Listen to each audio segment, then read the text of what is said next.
Sector 3 feats are staggering.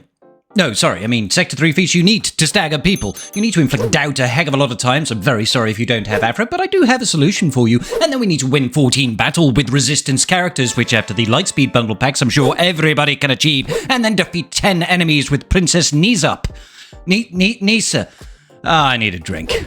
Let's roll the intro.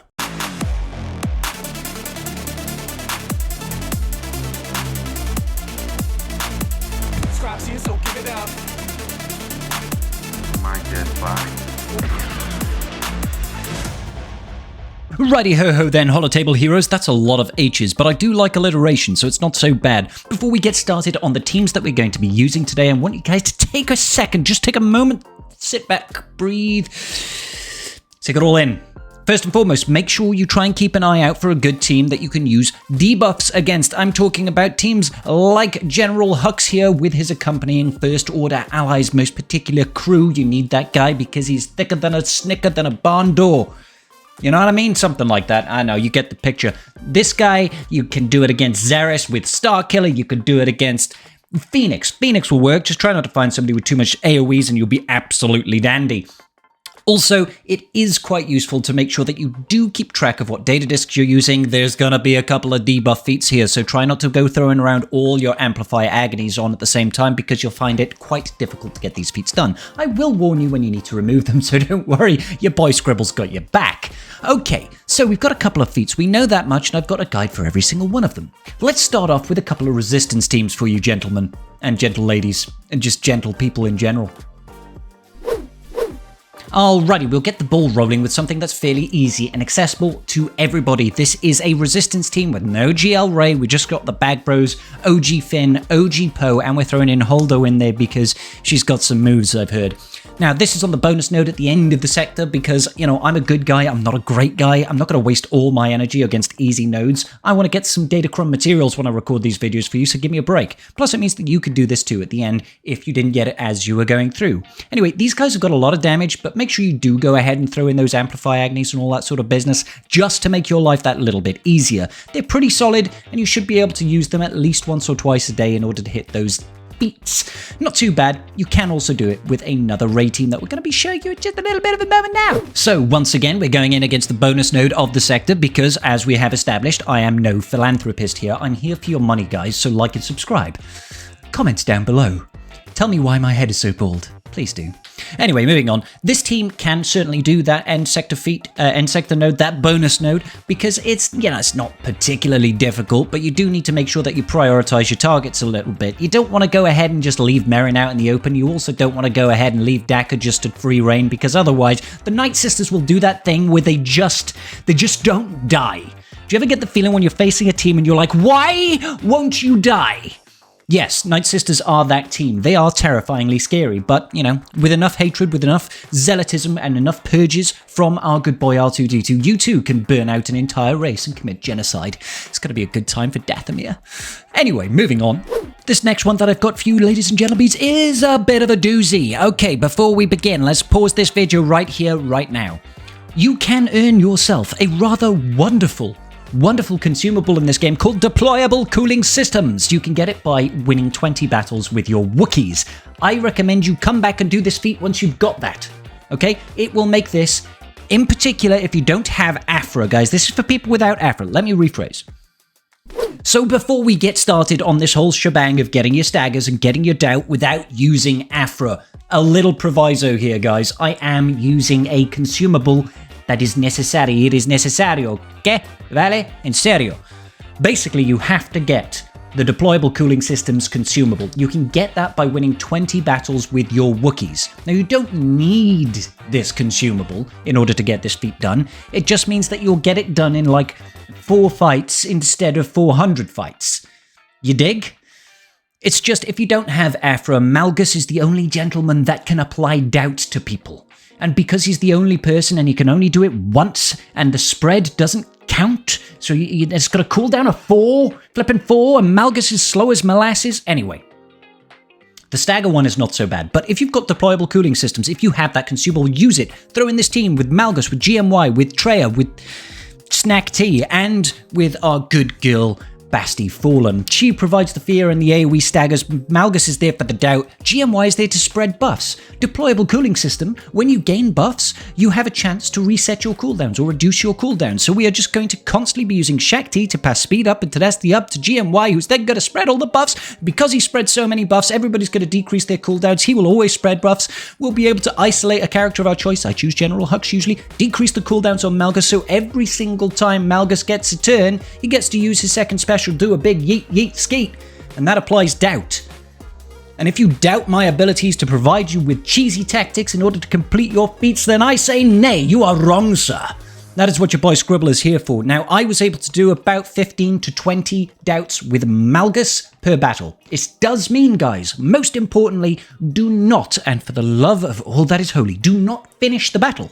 Do not win. You just hold off. You let the battle time out. I know it's dull, I know it's boring, I know it's a waste. But it will make your lives easier. Okay? I promise you, wait up for my video on how to get 20 battles with Wookiees, including that Tarful bloke. That will be coming shortly, don't you worry. I feel like I'm full of energy today. People are going to be like, what is Scribble on today? I would like me some of that. And I'll say, no, you can't have it. It's mine. Moving swiftly on, as you can see, this is basically a no-brainer. The whole team basically ends up entirely feared and staggered the entire match because we have no cooldowns. They're just always feared. And you've got to make sure as well, I forgot to mention at the start, but make sure that you remod your Malgus, strip off all the health in the world. You just want him fast. Super fast, 0 health. That way, when he does his second special, he's not just one-tapping people out the business. Now make sure data discs as well, ladies and gentlemen of the holotables. Data discs are important here. Anything that will give you additional turn meter and absolutely nothing that increases your damage. You're not here to kill them. You're here to make sure they don't die. You're there to look after them. That's all Kylo Ren needed was a loving hand full of doubt from a Sith Lord. That's what he really needed. All right. Give this team a try, let me know how you get on, and please, guys, don't finish the battle, just time it out, and you'll be done in like 3 or 4 battles tops. Promise you, I know it's wasted energy, but when you got to do these feats, you either buckle down or you give up on that red box, do you know what I mean? Moving on! We're going to do Kneesaa now. God, that sounds wrong coming out of my mouth. Anyway, if you have got JML, I do recommend you going in with a JML lead. This is one you can have as much damage as you want. Don't worry about it. Just make sure your JML is modded for a bunch of protection. Have a load of have a load of Jedi supporting him, and then just have Kneesaa. This is a trick that has worked since the dawn of Conquest. I love it. She's a light side unit. Just constantly call her with Jedi inherited teachings, learnings, abilities of stuff that makes Jedi smart and do things good.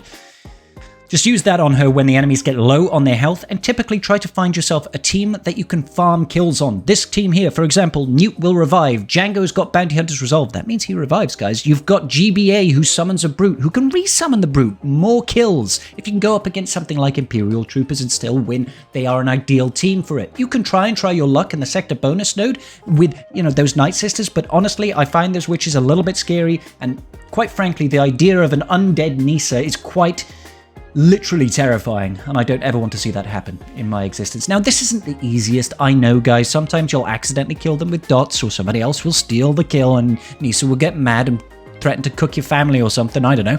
But it's worth it. It's only 10 kills, guys. You can get 10 kills done in like 2 battles maximum. Just play your cards right and listen to your boy Scribble. Now, I do have another option available to you if you do not happen to have JML.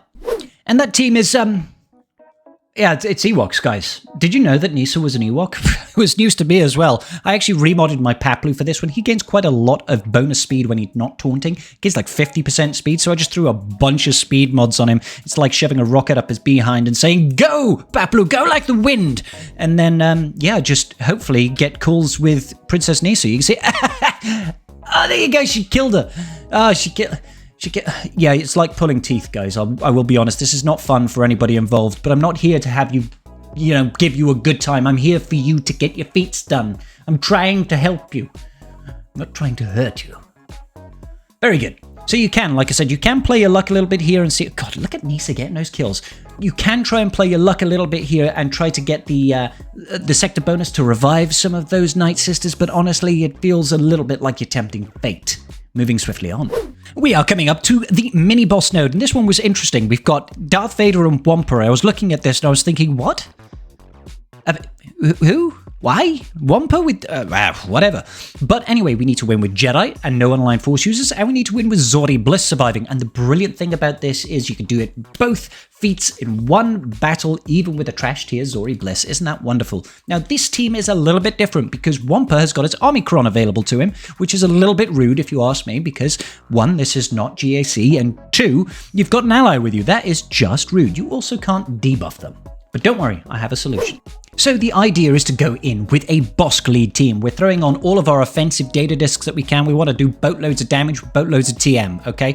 Bosk lead with Grief, Mando, and Fennec in my instance. Fennec is not entirely necessary, but it does really help. It does really help. Immediately go for Darth Vader. Ignore the Wampa for now, okay? You want to beat the living truck out of Darth Vader.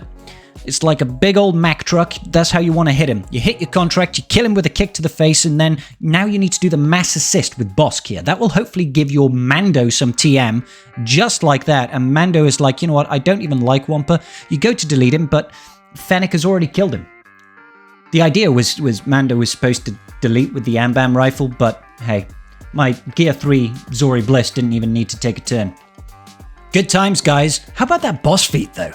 So the boss feat is, funnily enough, against the little furry Ewoks. They have got booby traps and they're very, very prepared. They also have Kneesaa. We need to win with Scout Trooper surviving and Dr. Aphra surviving. My aforementioned lack of Dr. Aphra means that these guides are incomplete and I have failed you. But if you've got Aphra, just use Aphra and probably win. It's Ewoks, for Christ's sake, guys. You can do this. However, the team that I use is this one. That's right, it is Darth Revan lead, featuring Malak. I don't know why we've got HK and Basti, but why not? This can also get you a few staggers if you don't already have that one finished. You should have that one finished. The Ewoks, they kind of died. My scout over there is level 50, gear level 1, and he nearly got a kill. I was proud of him, but not proud enough. You know what I mean? I'm sure you could use basic, it's Ewoks, guys. Just don't take things that attack out of turn, and you'll be absolutely fine. And I think inside my brain, inside my cranium, that is everything that we need to have done for this particular sector, guys. If you haven't liked and subscribed yet, I'm going to come round to your house and ask you even more politely. And then I might even offer to make you a mac and cheese, because I make delicious macaroni and cheese, if you haven't already, though. Check out the rest of the videos in this series, guys. I go over every feat in every sector for you. And it's only because I want to get paid by YouTube. Peace out, and may the Force be with you.